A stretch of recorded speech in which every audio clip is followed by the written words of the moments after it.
Azərbaycan vətəndaşlarının əcnəbilərlə bağladığı nikahların sayı azalıb.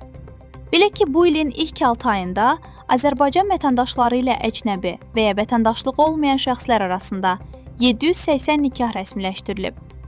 Rəsmi statistikaya əsasən, həmin nikahlarda Azərbaycan vətəndaşlarından 369-u qadın, 411-i isə kişi olub. Bu da göstərir ki, xarici vətəndaşlarla nikah bağlayan kişilərin sayı qadınlardan bir qədər çoxdur.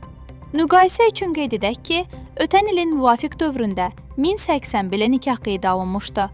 Onlardan 480-i Azərbaycan vətəndaşı qadın, 600 isə Azərbaycan vətəndaşı kişi olub. Beləliklə, ötən ilin eyni dövrü ilə müqayisədə əcnəbi və ya vətəndaşlığı olmayan şəxslərlə bağlanan nikahların sayı 300 vahid, yəni təxminən 28% azalıb. Statistik göstəricilər xarici vətəndaşlarla rəsmiləşdirilən nikahların sayında əvvəlki illə müqayisədə nəzərə çarpacaq enişin olduğunu göstərir.